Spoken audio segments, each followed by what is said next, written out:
Hola, saludos con mucho cariño y estamos listos para la emisión del discipulado pastoral correspondiente a esta semana.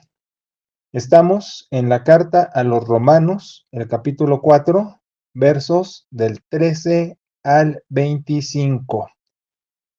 Esta sección, su síntesis, la denominé creerle a Dios por creer en Dios.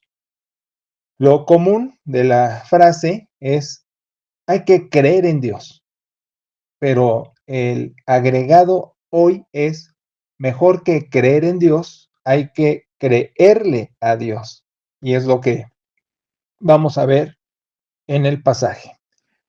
Entonces, el pasaje con las características paulinas, un poquito repetitivo, un poquito enredadito, un poquito obsesivo, y hay que entender al escritor su fijación por fe, por gracia, no por obras, no por ley, no por legalismo. Entonces, entendiendo su momento histórico y su presión histórica, porque era un personaje que evidentemente navegaba con una gran presión, no solo por la tarea encomendada, sino por las dificultades en medio de la misma. Entonces empieza a decir que no por la ley fue dada a Abraham la promesa, sino por la justicia de la fe. Es decir, que cuando Dios le dijo, vas a tener un hijo y tu descendencia va a ser como las estrellas del cielo, como la arena del mar, no había legalismo de por medio. Por eso, dice después, si fuese por la ley, pues es vana la fe, ya es anulada la promesa del cielo. Llama la atención que dice en el verso 15 que la ley produce ira. Y dice, pero donde no hay ley tampoco hay transgresión. Entonces, dentro de lo enredado que está manejando el apóstol, habla de la presión, de la obligación del cumplimiento sin motivación. Este es el asunto. Cuando se cumplen las cosas por cumplir, no por una motivación interna, sino por una motivación externa, que es premio, castigo, cumplo la ley, premiado, no la cumplo, castigo, pues es muy diferente. Y eso es en la vida común. Cuando tú enfrentas tu día a día con motivaciones externas nada más, sientes esa obligación. Pero cuando es motivación interna, te sale, quieres, te gusta, es muy diferente. Y de eso habla. Pero también dice que si no hay ley, tampoco hay transgresión. El énfasis que hemos venido diciendo. ¿De qué me sirve la ley? También para darme cuenta de lo que no cumplo al 100, porque no es cuestión de obedecer una o dos cosas, sino es cumplir todo y todo el tiempo. ¿De acuerdo? Entonces dice que se requiere esta cuestión de la justificación sin obras, que es por gracia, a fin de que la promesa no solo así haya sido para Abraham, sino para todos. Ahora, cuando habla de esto así, nos incluye metiendo a Abraham como padre, dice el verso 16, de todos nosotros. Y esa es la reiteración en el verso 17. ¿Sí? Abraham, el primero, su descendencia después, y no solo es de linaje escogido, ahora sí, del pueblo judío, sino del linaje escogido que somos todos los demás, no solo, no los no judíos, eso es lo que quiero decir. Luego va a venir un énfasis muy interesante en esto de creerle a Dios. Dice, él creyó contra todas las posibilidades y todos los pronósticos. Eso dice el verso 18. Para ser padre de muchos pueblos. Ya te dije que eso significa Abraham, porque Abraham es padre de muchos. Abraham, padre de muchos. Y Abraham, padre de muchos pueblos. Dice, pues así creyó, porque se le dijo así va a ser tu descendencia, muchos pueblos. Ahora, seguramente Abraham pensaba solo en su descendencia sanguínea, no estaba contemplando la descendencia espiritual, era lo más probable como personaje de su tiempo. Así que se imaginó que iba a tener un superfamilión como descendencia y ahí desde luego aplicado con las generaciones, con los muchos años, sin imaginarse que iba a contemplar pues ahora sí que a todo el mundo, ¿no? Ahora, aquí viene algo muy interesante en esto de que creyó en esperanza sin rendirse, porque menciona que no se debilitó, es decir, no dudó considerando su cuerpo, dice ya casi como muerto, casi de 100 años, dice el texto, o la necrosis de la matriz de Sara, porque el término no solo habla que había dejado de poder procrear y que de origen no procreaba, siendo estéril, ¿sí? Como mujer joven no podía procrear, pero aquí el énfasis es la necrosis, o sea, vamos a decir, una exageración todavía más profunda. No solo era estéril, que ya era el problema, sino tenía muerto el tejido, tenía muerta la matriz necrótica. Eso dice en griego, ya estaba el tejido muerto, ¿sí?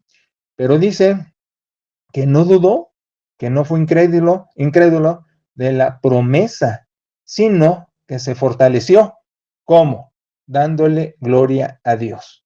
Fíjate, esto es lo de creerle a Dios, dándole gloria a Dios, plenamente convencido de que era poderoso para hacer lo que prometió.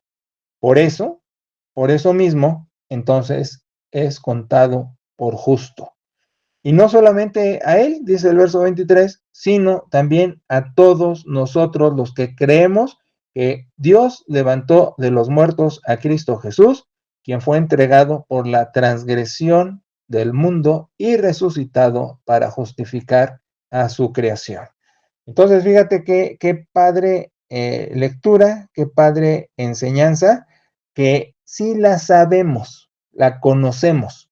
Padre Abraham de fe, Abraham padre de la fe. Nosotros descendientes de esa paternidad, porque no solo incluye judíos, sino incluye a todos, porque en la gracia, y recuerda lo que significa gracia, no es el favor inmerecido que se pregona en la mayoría de las sedes cristianas, sino es contra lo que se atentó, porque eso es transgresión, eso es pecado, eso es caída.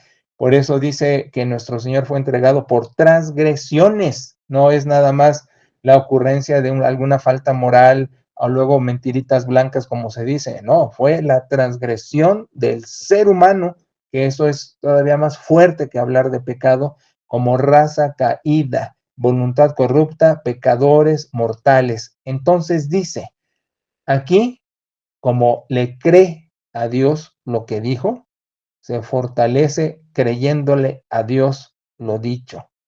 Esto es interesantísimo. En un hombre anciano, en un hombre que ya no tenía la virilidad, por eso dice como muerto, esto también es interesante porque hay hombres muy longevos todavía con la potencia sexual, pero al decir debilitado como muerto, hablaba de que también ya su virilidad estaba en duda, por supuesto, y no se diga la situación de Sara necrótica.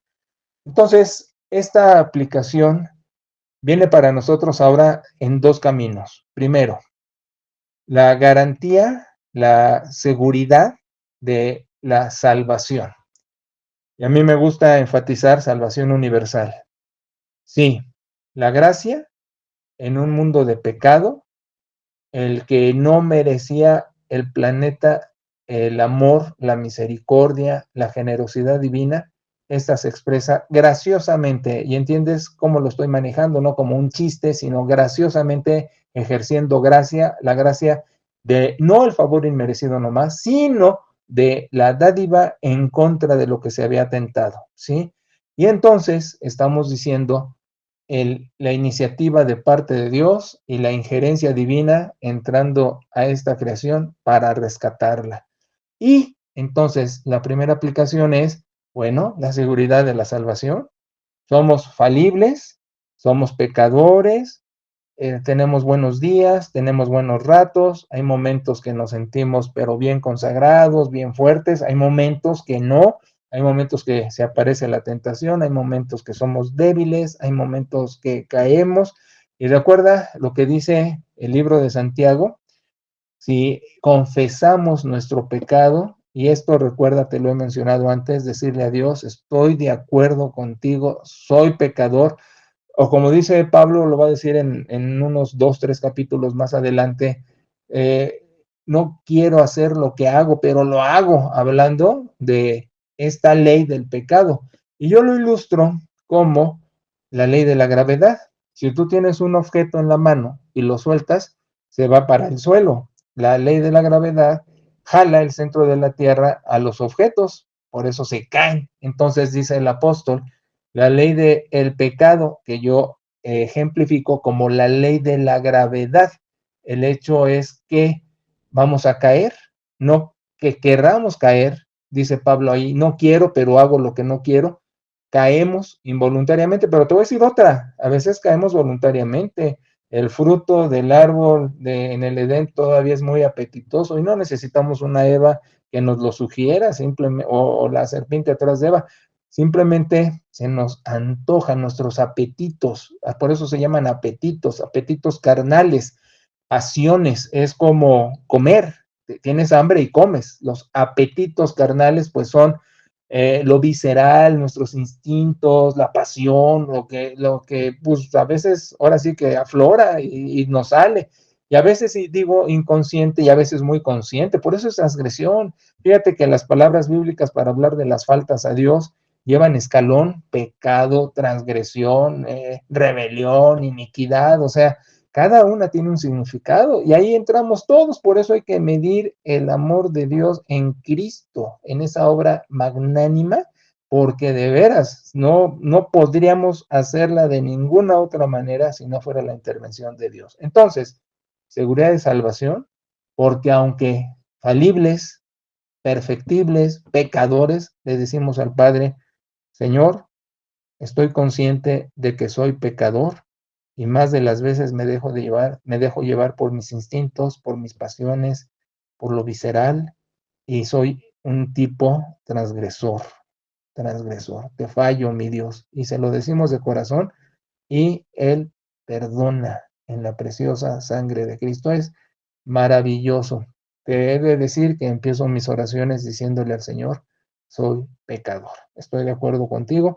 Y como si se lo dijeras la primera vez, como dije en los sermones pasados, no es cuestión de acostumbrarse a la frasecita, sino decirlo con la conciencia del hecho: soy pecador. Por eso tengo un abogado y una cruz ensangrentada y una piedra removida de una tumba, que mi Salvador me da la garantía de mi salvación. Y levantarse. Y esta misma aplicación quiere decir también: perdónate a ti mismo de tus caídas, de tu fabilidad, de tus faltas, de que no eres perfecto, de que no quieres fallar, pero fallas. También perdónate. Este perdón ejerce dos caminos. Por eso la cruz es tanto vertical como horizontal. De Dios viene su gracia y perdón, pero también hacia los lados, y es en ese lado. La cruz coincide en un centro, estamos nosotros, estás tú. Entonces también aprende a perdonarte, porque la gracia es suficiente y no andes cargando sentimientos de culpa, no andes cargando depresión por esas actuaciones inadecuadas, sino rescátate al ser rescatado por la gracia de Dios. Levántate de esas emociones negativas, entiende que Dios ya te ha perdonado una vez y para siempre. Hay un sacrificio, no más. Solo un sacrificio, dice la carta a los Hebreos, ya es suficiente, es completo. Entonces, ante errores, ante caídas, ante malas decisiones, levántate, perdónate y continúa hacia adelante. Y aquí viene la segunda aplicación. La primera: seguridad de tu salvación, el perdón de Dios: levántate. La segunda: fortalécete dándole gloria a Dios de sus promesas. Porque mira, el caso de Abraham, el padre de la fe, y donde ya estamos todos incluidos, es que él creyó y ahora entiende. Él no tenía idea de la obra expiatoria en Cristo, ni idea. Y por más que se lo hubieran querido explicar, no le hubiera alcanzado el cráneo. Pero creyó una cosa: que Dios le dijo que iba a tener una enorme descendencia. Y todavía no lo entendía. Acabo de decir que él pensaba seguramente que nada más iba a ser de su gente de sangre, sin tener idea que iba a ser el mundo completo. Entonces te estoy repitiendo. Él creyó a Dios una promesa de descendencia. Y como dice la carta a los hebreos, con la orden después de sacrificar a su hijo. Caray, no solo Dios te dijo, vas a tener descendencia, que dices, ok, sino pasa el tiempo y después te dice, al hijo único que amas, que te di, entre paréntesis, del cual se espera la descendencia de sangre que crees, sacrifícalo. Y en el idioma hebreo, allá en Génesis, no solo dice, como está traducido, sacrifícalo, sino dice, hazlo cenizas.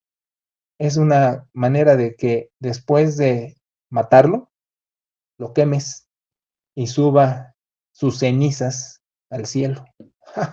El humo de su sacrificio, ¿ahí te imaginas? No, hombre. ¿Y qué iba a hacer Abraham? Hacerlo, porque dice la carta a los hebreos, no pensaba que Dios le iba a detener la mano, como fue, sino todavía se metió un jonrón Abraham, porque, dice la carta a los hebreos, que esperaba que Dios lo levantara de los muertos. Entonces, ya había pasado la situación de Ismael, ya sabía que no iba a ir por ahí su descendencia, tuvo que desecharlo. Y fíjate, esa situación lo que ha generado árabes e israelíes hasta hoy día, el pleito entre ellos. Pero bueno, no era por ahí, no iba a ser Ismael su descendencia. Entonces, era su hijo Isaac. Y llevaba en el corazón la obediencia. Me dijo mi Dios que lo mate, lo voy a hacer. Me dijo mi Dios que lo queme, que suba el hijo achicharrado en cenizas al cielo. Pero Dios me dijo una descendencia. Soy viejo, mi mujer necrótica, aunque no conocía el término. Y Dios, si no me va a dar otro hijo porque no fue Ismael, este lo tendrá que resucitar. Me lo entregará de entre los muertos. Y en un sentido figurado, como dice Hebreos, así pasó, porque Abraham lo mató en su corazón por obediente y Dios lo resucitó sin necesidad de resucitarlo literalmente, porque el hecho es que Abraham en el corazón había matado ya a su hijo y Dios en su corazón ya se lo había levantado. Le creyó a Dios. Entonces te digo, la segunda aplicación es, pues hay que creerle a Dios, hay que creerle a Dios, así como le crees el sacrificio expiatorio de Jesucristo, el perdón de pecados universal y la salvación eterna, ahora hay que creerle pues todas sus promesas, porque la primera promesa solo fue, tendrás descendencia. Entonces, ¿qué te ha prometido Dios? Y hay que repasar las escrituras, porque tú dirás, bueno, sí, es que Abraham fue una promesa particular, es correcto, pero también la otra cosa es que hay un montón de promesas, vamos a llamar generales, que ofrece la escritura, pues para el creyente que se las quiera apropiar, porque ahí están, ahí están. No te preocupes, por ejemplo, de qué vas a comer o vestir, porque tu padre sabe la necesidad que tienes de esas cosas. Ese nada más es un ejemplo.